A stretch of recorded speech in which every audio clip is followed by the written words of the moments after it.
कब्ज से एक नई बीमारी पैदा होती है। कब्ज से नई बीमारी कौन सी पैदा होती है, जिसको हम पाइल्स कहते हैं, हिंदी में बवासीर कहते हैं। वो कब्ज का ही जनरेशन, वो उसका बेस ही कब्ज होता है। मतलब जिन लोगों को पाइल्स की प्रॉब्लम है तो आप ये समझ लीजिए कि उनको कब्ज तो है ही है। कॉन्स्टिपेशन है, वो भी कौन सा है, क्रोनिक कॉन्स्टिपेशन है, एक्यूट नहीं है। कौन सा है, क्रोनिक है। उन लोगों में क्रोनिक है, जिन लोगों में क्रोनिक होता है उनको पाइल्स की प्रॉब्लम रहती है। ठीक है, क्योंकि होता क्या है कि जब हम प्रेशर लगाते हैं, जब हम दबाव देते हैं इंटेस्टाइन पर, जब दबाव आता है स्टूल को, जब हम लैट्रिन करने के लिए स्टूल पर दबाव देते हैं तब पाइल्स पैदा होती हैं। ठीक है, जिससे होता क्या है कि जो भी हमारी बहकाएं हैं, रक्त बहकाएं हैं, उसमें सूजन आ जाती है और बवासीर, असुविधा, खुजली, रक्तस्राव का कारण बन सकता है। और ब्लड का भी, ब्लीडिंग भी वहां से होती है। ब्लीडिंग होना भी हो सकता है, पक्का नहीं है लेकिन हो सकता है। ओके, क्योंकि उसके पीछे कारण क्या रहता है कि जो कब्ज है, कब्ज पहली चीज तो यह है कि दवाओं के साइड इफेक्ट से भी हो सकती है। किसकी वजह से कब्ज पैदा हुई है ये उस पर डिपेंड करता है। जी,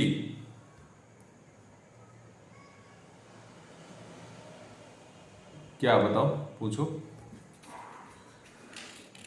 जी है, होता क्या है मैं आपको बता रहा हूं कि पाइल्स कहाँ पैदा होती है। पाइल्स वहां पैदा होती है जहां स्टूल टाइट होने के बाद जब हमको लैट्रिन आता है तो क्या करते हैं कि जब हम प्रेशर देने की कोशिश करते हैं, तो प्रेशर देने की कोशिश करते हैं तो जो गुदा द्वार में रक्त बहकाएं होती हैं उसमें सूजन आ जाती है, और सूजन जब ज्यादा आ जाती है तो वहां से ब्लड आना शुरू हो जाता है। खुजली भी हो सकती है, जिसकी वजह से रक्तस्राव ज्यादा भी हो सकता है। ऐसा नहीं है कि थोड़ा बहुत, ज्यादा भी हो सकता है। ठीक है, और कभी कभी लंबे समय तक गंभीर कब्ज, जब लंबे समय तक गंभीर कब्ज होती है तो उसको गुदा बिदर, जिससे गुदा की परत में छोटे छोटे फटने के, कभी कभी क्या होता है कि फ्रैक्चर भी रहते हैं, फ्रैक्चर भी हो जाते हैं। जी, जब ज्यादा पोजीशन खराब होती है। वो किस पोजीशन में होती है, जब क्रोनिक कॉन्स्टिपेशन है। और क्रोनिक कॉन्स्टिपेशन को जब लोग नजरअंदाज करते हैं, दूसरी चीज यह रहता है कि जिनका लाइफ स्टाइल बहुत ज्यादा बिगड़ा हुआ है उनके साथ ऐसा होता है। ठीक है, तो जो कि बहुत दर्दनाक होता है, बहुत दर्द होता है। ठीक है, तो अब यहां हम बात करते हैं इसका निदान क्या रहता है। छोटी छोटी मैं बता रहा हूं, छोटे छोटे निदान इसका किस तरीके से हम कर सकते हैं।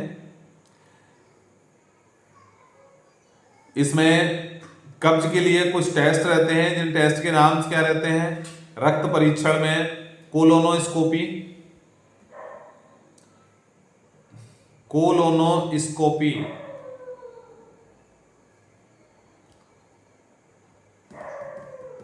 कोलोनोस्कोपी,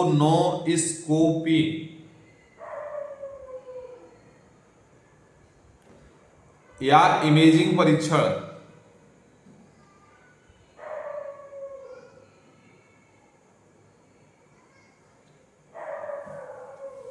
जी, इसके द्वारा कब्ज का टाइप क्या है, किस तरीके की कब्ज है, डॉक्टर इसके माध्यम से जान लेते हैं। ठीक है, अब इसका इलाज की जहां हम बात करते हैं तो इलाज या निदान किस तरीके से होता है। कब्ज के लिए उपचार के तरीके अलग अलग होते हैं, गंभीरता और अंतर्निहित कारण पर निर्भर करते हैं कि वो कब्ज किस तरीके की है। तीव्र कब्ज के मामले में, तीव्र कब्ज का मतलब एक्टिव कॉन्स्टिपेशन जो है, उसमें जीवन शैली में संशोधन करके, आहार फाइबर का सेवन बढ़ाकर, जब फाइबर है फाइबर का सेवन बढ़ाकर, हाइड्रेट बॉडी को करके, नियमित शारीरिक गतिविधि करके उससे राहत पा सकते हैं। मतलब अगर एक्यूट कॉन्स्टिपेशन है तो हम क्या क्या कर सकते हैं उसमें। फाइबर का सेवन बढ़ा सकते हैं, हाइड्रेट बॉडी को कर सकते हैं और रेगुलर फिजिकल एक्टिविटी कर सकते हैं, उससे राहत मिलेगी।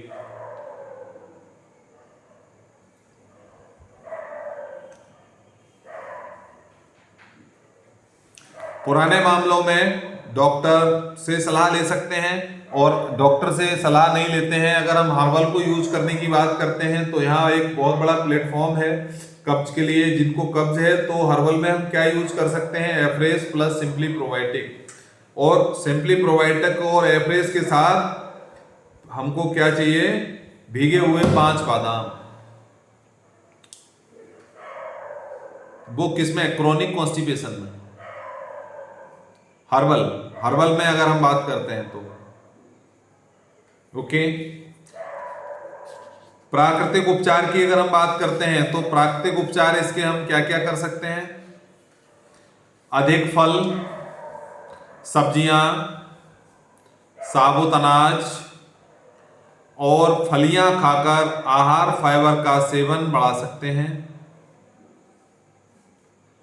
एक चीज को हमेशा ध्यान रखिएगा, फाइबर की जहां तक हम बात करते हैं, फाइबर से बॉडी की नियमितता बढ़ती है, रेगुलराइजेशन होता है। किसके अंदर, इंटेस्टाइन के अंदर।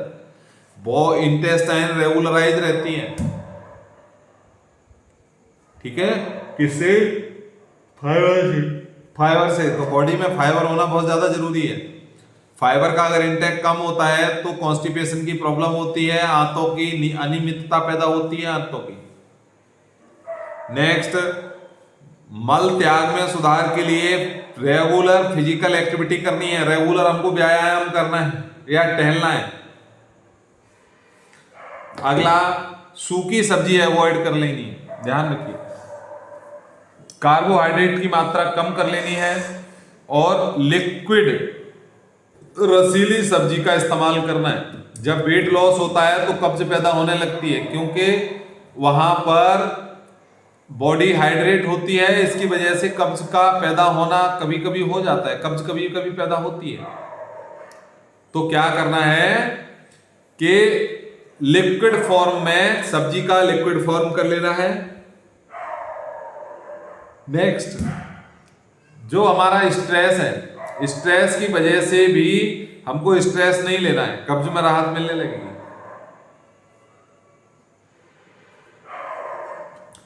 नेक्स्ट, जो हम गर्म तरल पदार्थ पीने से मल त्याग उत्तेजित हो जाता है। जैसे अगर शाम को रेगुलर आदत गर्म दूध पीने की है तो सुबह कब्ज तो होगी, लेकिन आराम के साथ, प्रॉब्लम नहीं होगी, स्टूल आउट होने में प्रॉब्लम नहीं होगी, जिससे पाचन तंत्र को आराम मिल सकता है।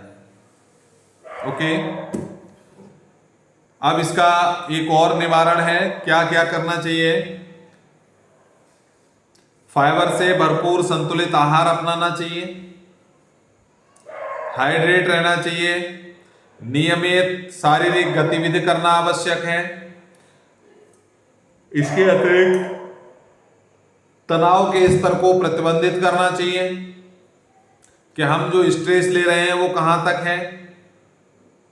स्वस्थ जीवन शैली को बढ़ावा देना चाहिए, मींस डीआईपी डाइट फॉलो करना चाहिए। डीआईपी डाइट, डीआईपी मल त्याग के लिए एक दिनचर्या बनाना चाहिए। बाथरूम में खुद को पर्याप्त समय देना चाहिए, मोबाइल लेके नहीं जाना है। बाथरूम जब हम जाएं तो उसके लिए पर्याप्त समय दें, और जब कभी मल त्याग की इच्छा है तो उसको नजरअंदाज नहीं करें। ये कब्ज को रोकने के सबसे सरल तरीके हैं।